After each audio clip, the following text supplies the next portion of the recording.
Oi, pessoal, tudo bom? Eu sou a professora Rebeca Borges e estivemos juntinhos aí aprendendo sobre o nosso módulo, né, nosso capítulo 19, sobre o filósofo Immanuel Kant.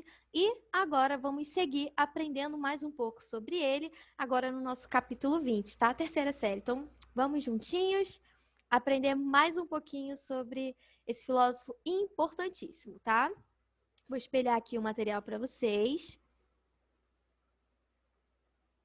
de onde nós paramos. Então, vamos agora aí para o nosso capítulo 20, dentro ainda da nossa filosofia moderna, Kant, moral e dever.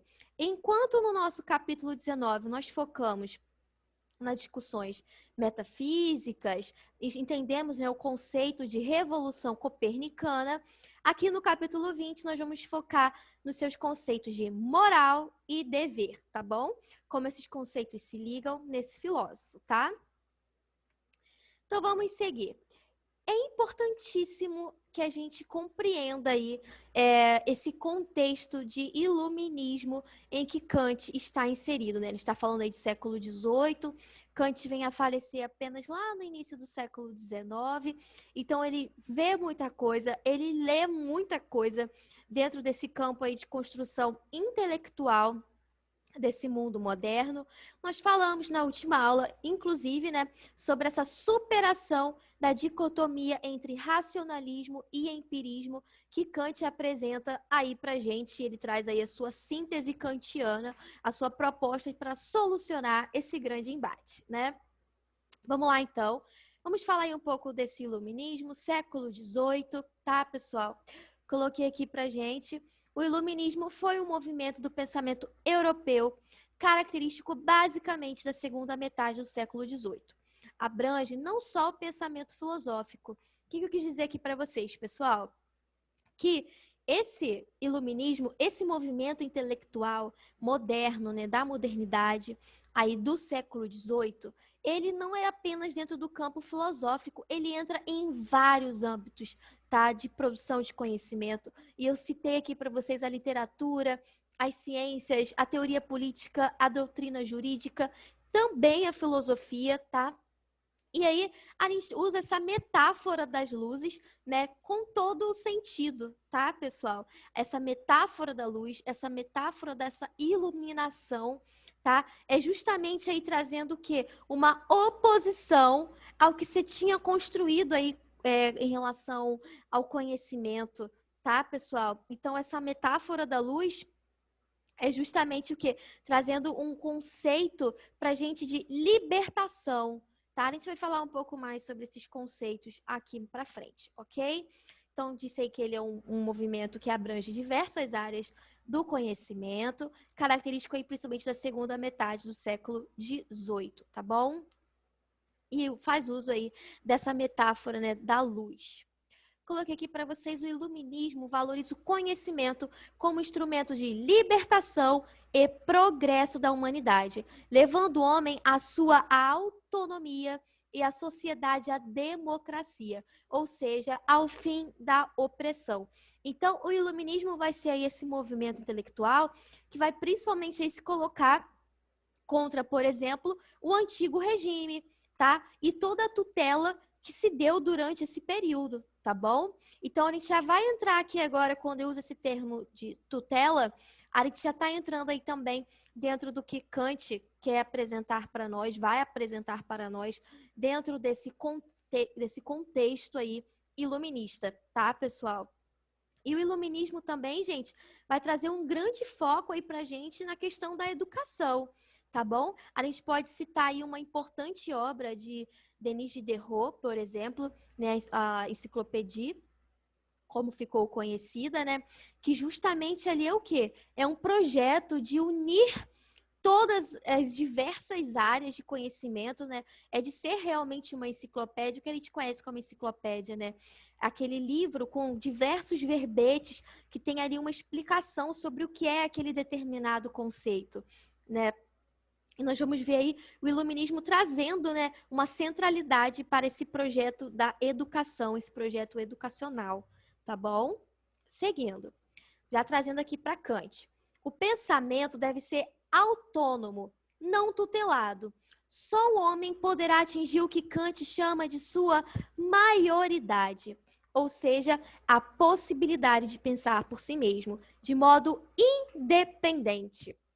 Tá? Então aqui Kant, né, já começa a trazer para a gente aí essa ideia, né? O homem, quando está sob a tutela intelectual de outra pessoa, de outra instituição, quando ele não consegue caminhar com as suas próprias pernas, intelectualmente falando, quando ele não consegue ali criticar determinado objeto, e ele está sempre pensando como lhe é ensinado a pensar, esse homem está na sua menoridade, tá? Ele está na tutela de uma instituição, está sob a tutela de um indivíduo, e essa tutela o impede de ser autônomo, ok? E aí eu coloquei aqui para vocês, né?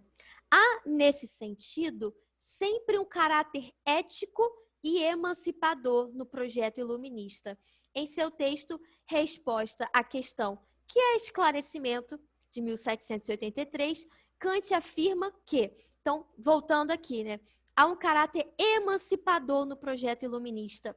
Há um caráter de trazer o que? A emancipação intelectual dos indivíduos, tá? Que estão ali de maneira perceptiva sobre a tutela de alguém, de alguma instituição, seja ela qual for, né? E o iluminismo vai direcionar, né, as suas críticas aí ao clericalismo, por exemplo, vai ser um movimento em muitos pontos anticlerical, vai se colocar contra o antigo regime, trazendo aí as suas críticas, né, a poderes políticos.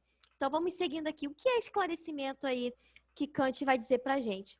Esclarecimento é a saída do homem de sua menoridade, da qual ele próprio é culpado. A menoridade é a incapacidade de fazer uso de seu entendimento sem a direção de outro indivíduo. Então, olha aqui, a menoridade é quando o quê? Você está ali sendo direcionado o tempo todo. O seu entendimento, a sua capacidade intelectual não consegue andar sozinha. Você não consegue elaborar críticas, você não consegue entender até que ponto você está pensando o que o outro lhe ensinou a pensar, né? E Kant vai trazer pontos muito importantes para a gente, que a gente vai ver aqui para frente, né? Por que o homem fica nessa condição? Né? Porque o homem coloca sua racionalidade submetida, né? A torna submissa e não livre. Já é uma questão para a gente ir refletindo, tá, pessoal? Vamos lá. O homem é o próprio culpado dessa menoridade, se a causa dela não se encontra na falta de entendimento, mas na falta de decisão e coragem de servir-se de si mesmo, sem a direção de outrem. Tenha coragem, tem coragem de fazer uso de teu próprio entendimento. Tal é o lema do esclarecimento, tá, pessoal?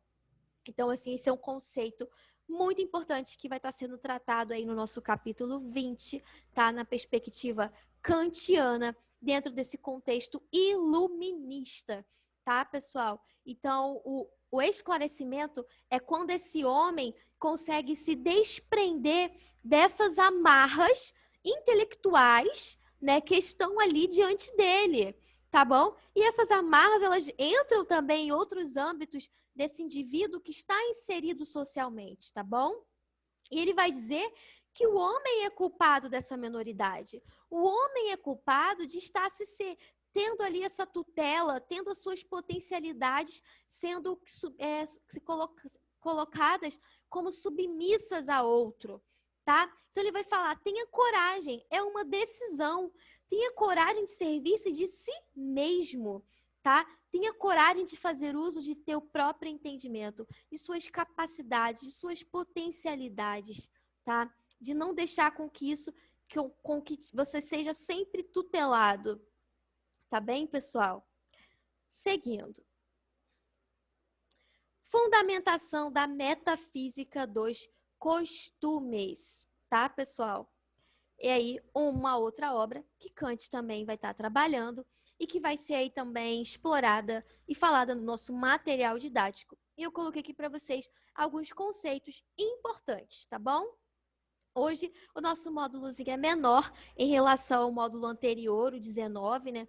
Que tratava ali a respeito das questões metafísicas, das questões do conceito, né, de revolução copernicana, o que consistia isso em Kant, falamos sobre a estética. Então, o capítulo 19 acabou sendo um capítulo mais extenso mesmo, tá, pessoal? O nosso 20 é um pouquinho menor e nós estamos tratando aqui dos principais conceitos, tá bom? Vamos lá, seguindo então. Kant busca, no problema da moralidade, princípios racionais e científicos que fossem, ao mesmo tempo, universalmente válidos, mas também adaptados ao cotidiano dos questionamentos morais. A gente está aqui aos pouquinhos entrando na questão aí da moral kantiana, tá bom? A gente já vai daqui a pouco diferenciar aí da moral teleológica, que é a moral que se apresenta em Aristóteles, lá na Antiguidade, por exemplo, mas estamos aqui nos encaminhando para a explanação desse conceito, tá bom? Então, finalizamos ali sobre a resposta, né, que ele dá ao que é o esclarecimento. Falamos sobre esse contexto iluminista, que é importantíssimo, né? Kant é fruto disso, participa disso, né? Ele leu muitos desses filósofos, ele esteve perto, né? E ele é fruto disso e participa, como eu falei. Vamos lá. Ele propõe que os homens busquem a sua própria autonomia, que a gente vê aí como algo projeto do iluminismo, projeto aí das obras kantianas, tá bom?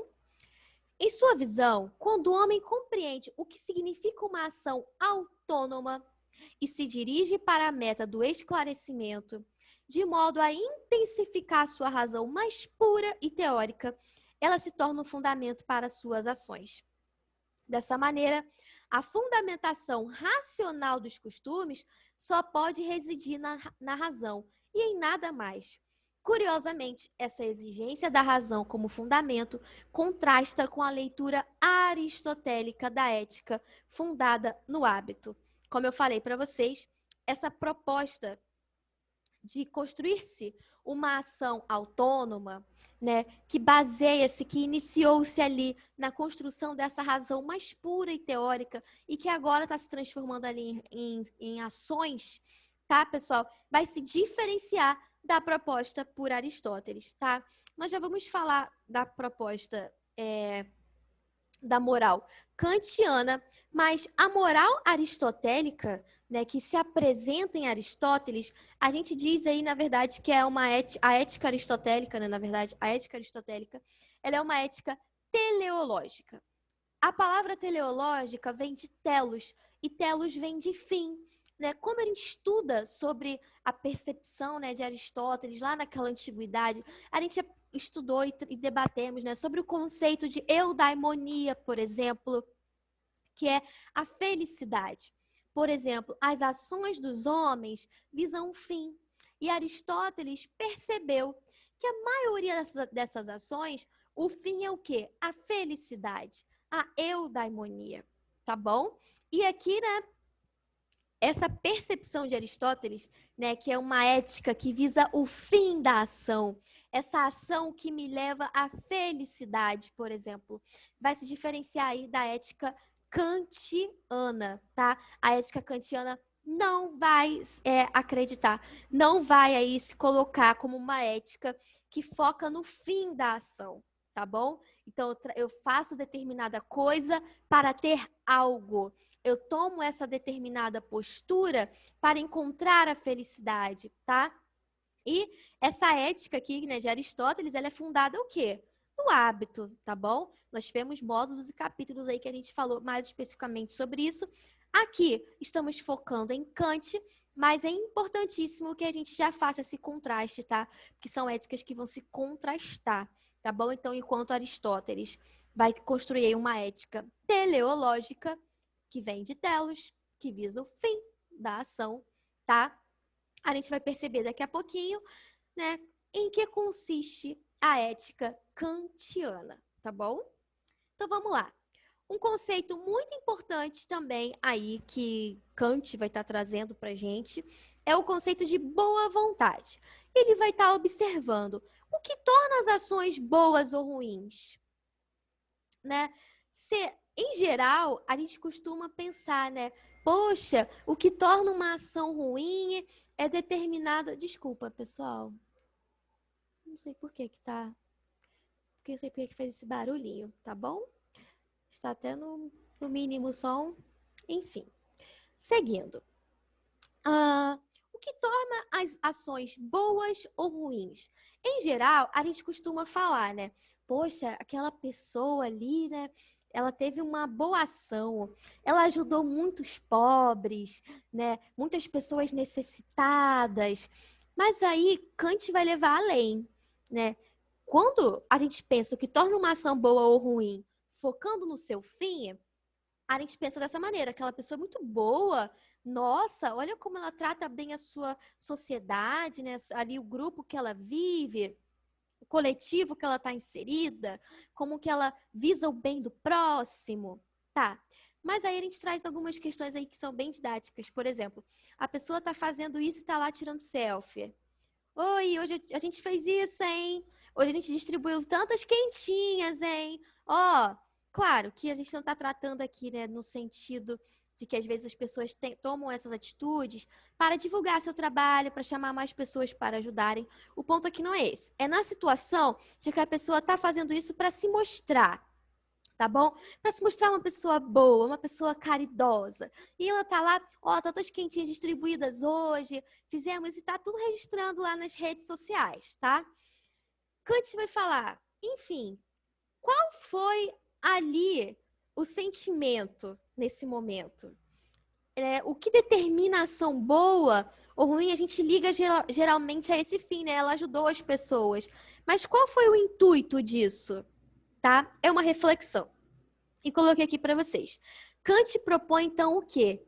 Que o valor real da ação se estabelece no momento da decisão, tá? Então, não tá pensando aqui, mais uma vez ali, no fim, ajudei muitas pessoas. Uma ação é boa ou não, é nesse momento aqui da decisão, tá? Para ele, aqui está a boa vontade, tá bom? Acredito que tenha ficado claro, pessoal. Vamos seguir. E aí, já nos aproximando do fim, no material do Eleva tem essa fala aqui muito interessante, né? Fazendo aí explicando, né, essa relação sobre a ética kantiana, a ética aristotélica. E aí, o que eu quero trazer para vocês aqui é esse ponto aqui da ética kantiana. Já expliquei que a ética aristotélica é uma ética teleológica, é a ética que visa o fim da ação. E em Kant, isso já é diferente. A ética kantiana é uma ética deontológica, é a ética do dever, tá, pessoal? Então, para o autor, o homem age corretamente quando ele age de acordo com o quê? Com o seu dever. E agir de acordo com o dever não necessariamente te trará sempre benefícios pessoais, né? Então, nem sempre vai te levar a essa eudaimonia, essa felicidade, tá bom? Então, enquanto a ética aristotélica visa o fim, a ética deontológica, a ética kantiana, é uma ética do dever. Você age corretamente quando age de acordo com o dever, tá?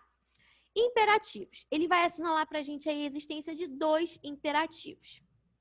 O imperativo hipotético, que tem um caráter prático, estabelecendo-se a regra para a realização de um fim. Como? Se você quiser ter credibilidade, cumpra suas promessas. Então, você não está cumprindo suas promessas porque é o seu dever. Você está cumprindo suas promessas porque você quer ter uma boa fama, você quer que as pessoas te vejam de uma maneira direcionada, você quer ganhar e conquistar a credibilidade de um determinado grupo social que você está inserido, ok? Então, esse imperativo hipotético, o Kant assinala a existência desses imperativos, mas ele não liga-se a esse, tá bom? E aí vem o categórico, que é, né, o que Kant está aqui se relacionando, como a gente está falando, né? O categórico é o princípio universal que faz com que o homem venha agir de acordo com o seu dever. Então, ele visa a ação ética em si, e não ao que ela leva, tá? Então, essa é a diferença aí entre a ética aristotélica e a ética kantiana, e que a gente perceba, né, dessa maneira, de uma forma bem clara, como que essas éticas se contrastam, tá bom? Essa foi a nossa aula de hoje, pessoal. Nosso capítulo 20 é menorzinho que o capítulo 19, e em breve a gente se encontra de novo, tá bom? Beijos, fiquem com Deus e até a próxima, galera!